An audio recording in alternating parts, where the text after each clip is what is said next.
Episode शुरू होता है और रीन को सफाई करते वक्त एक टाइम कैप्सूल मिलती है। तो ये लोग इसे खोलते हैं और इसमें एक लेटर होता है।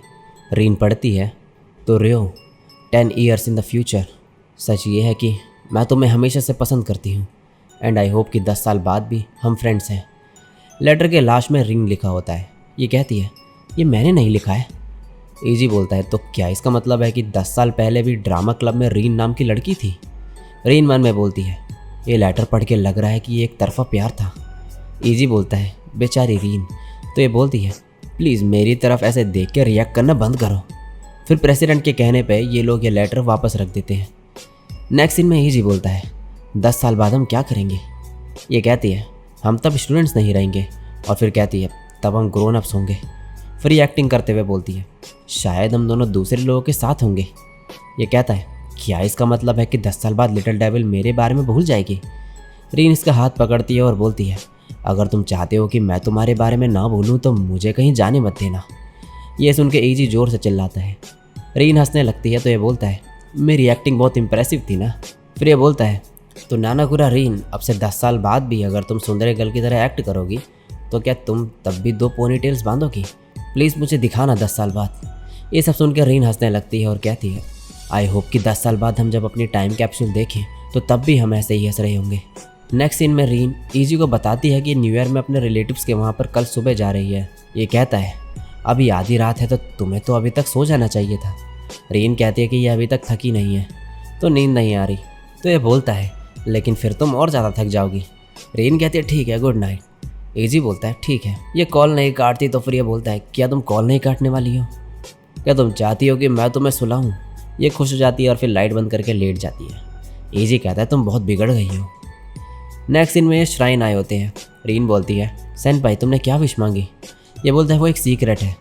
तो ये ज़िद करती है और इसे बताने को कहती है। ये बताता है मैं चाहता हूँ कि स्कूल ईयर ख़त्म होने से पहले मैं कुछ और ज़्यादा अच्छी मेमोरीज बनाऊँ क्योंकि मैं जल्दी ग्रेजुएट होने वाला हूँ। ये सुनकर रीन रुक जाती है तो ये बोलता है तुम ऐसा चेहरा बनाती इसलिए मैं नहीं बताना चाहता था। ये बोलती है नहीं नहीं ऐसा नहीं है। फिर ईजी कहता है बाय द वे तुम्हारे रिलेटिव्स के वहाँ कैसा था। मेरे पास तो कुछ भी करने को नहीं था तो मैं साल के पहले 3 दिन बस सोया। रीन मन में बोलती है सेनपाई बहुत जल्दी ग्रेजुएट होने वाले हैं और मैंने अभी तक। तभी ईजी इससे पूछता है कि इसने क्या विश मांगी। तो ये बोलती है मैंने अंकल के वहाँ बहुत सारी मोची खा ली थी तो इसीलिए मैंने अपनी डाइटिंग सक्सेसफुल होने के लिए विश किया। ये सुन के जोर से हंसने लगता है और बोलता है ये एक और नई अच्छी मेमोरी है। रीन कहती है इसे भूल जाओ।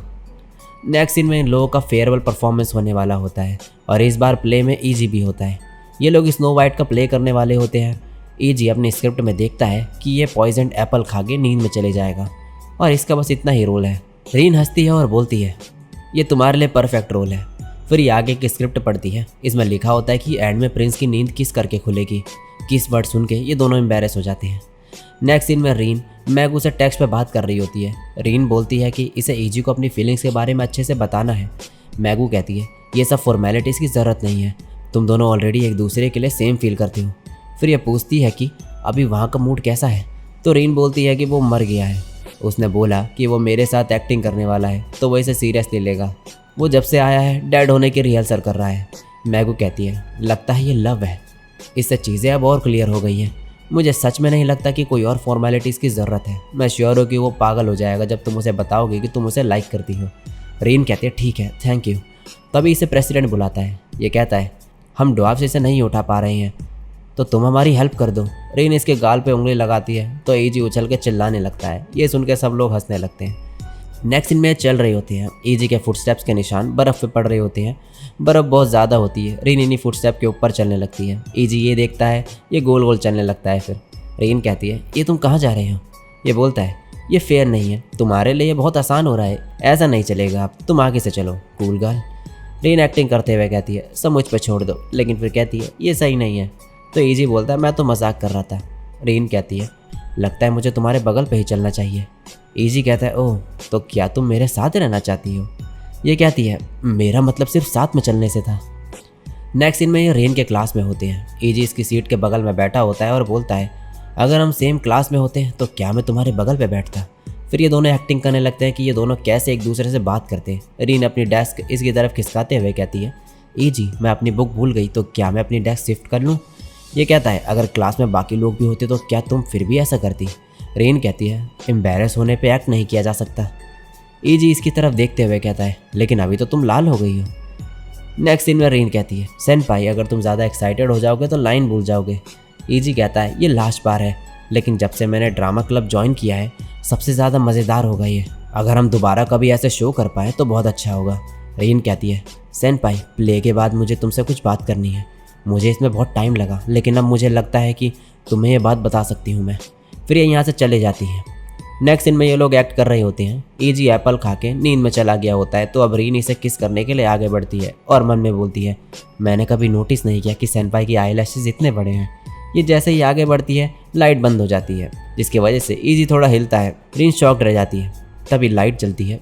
ईजी टेबल से उठता है और चिल्लाने लगता है और बगल पर रीन एम्बैरेस खड़ी होती है। नेक्स्ट सीन में रीन बाहर पे वेट कर रही होती है। ईजी यहाँ आता है और बोलता है मुझे लगा था कि रीन को मुझसे कुछ कहना है। ये कहती है शायद वो घर चले गई। ईजी किस करने की आवाज़ निकालता है। रीन कहती है वो मैंने जानबूझ के नहीं किया था। ईजी हंसने लगता है तो ये बोलती है ऐसा रीन बोल रही है।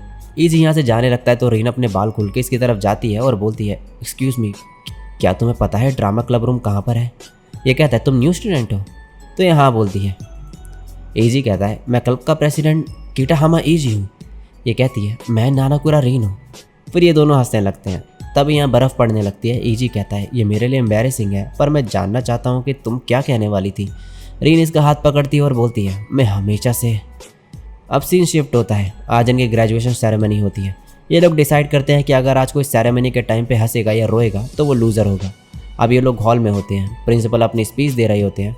ईजी फ़नी फेस बनाता है ताकि इसका फ्रेंड हंस जाए, पर ये अपने आप को कंट्रोल कर लेता है और मौका देख के फ़नी फेस बनाता है। ईजी हंसने लगता है और कहता है मैं एंड में भी तुम्हें हरा नहीं पाया, जबकि मैंने अपने 3 साल फ़नी फेसेस बनाने में लगा दिए। लगता है मुझे अपने कॉलेज के दिन भी इसी में लगाने पड़ेंगे। तभी ये दोनों देखते हैं कि प्रेसिडेंट रो रहा है। ईजी कहता है क्या मैं इस पर हंस सकता हूँ? ये कहता है पता नहीं। इसी के साथ थोड़ी देर में सेरेमनी एंड हो जाती है। नेक्स्ट सीन में रीन यहाँ पर अकेले होती है। कुछ देर में ईजी आता है। फिर ये दोनों बात कर रहे होते हैं। ईजी कहता है अब मैं फाइनली ग्रेजुएट होने वाला हूँ। रीन कहती है क्या तुम्हारे कुछ अधूरे काम रह गए हैं? ये कहता है हाँ, आई विश कि मैं तुम्हारी एक्टिंग और देख पाता। ये एक्टिंग करते हुए कहती है तो तुम मेरे बिना नहीं रह सकते? ये हाँ बोलता है। ये सुन के पहले रीन थोड़ा हैरान हो जाती है, लेकिन फिर बोलती है मैं तुम्हारे बिना भी ठीक रहूँगी। ये बोलता है तुम अभी से दुखी लग रही हो। फिर ये कहता है क्या मैं ऐसे पॉपुलर हो जाऊँगा? ये बोलती है तुम पॉपुलर नहीं हो सकते सेनपाई। ये कहता है चिंता मत करो, तुम हमेशा नंबर 1 रहोगी। रीन कहती है वैसे कॉन्ग्रेचुलेशन सेनपाई, मैं कहना भूल गई थी। ये फिर रोते हुए कहती है मैं तुम्हारे बिना अकेली हो जाऊंगी। ईजी कहता है अरे तुम तो रोने लग गई। रीन बोलती है तुम्हें भी रोना चाहिए। ये रोने की एक्टिंग करता है और बोलता है क्या ऐसा ठीक है? फिर ये कहता है तुम्हारा आज हाफ डे है ना? ये बोलती है हाँ। ईजी कहता है स्कूल के बाद मेरे घर चलना। रीन कहती है कल और परसों भी हाफ डे है। ईजी हंसने लगता है और बोलता है लगता है तुम्हें अब लोनली रहने का टाइम नहीं मिलेगा। फिर ये दरवाजे खोलने के लिए हाथ आगे बढ़ाता है। रीन भी इसका हाथ पकड़ती है और कहती है हमारे पास आगे बहुत सारी मज़ेदार चीज़ें आने वाली है सेनपाई। ईजी कहते हैं हाँ तुम सही कह रही हो। फिर ये अंदर चले जाते हैं और इनके क्लासमेट इनके साथ में फ़ोटो खींचते हैं। और इसी के साथ ये एपिसोड यहीं पे एंड हो जाता है।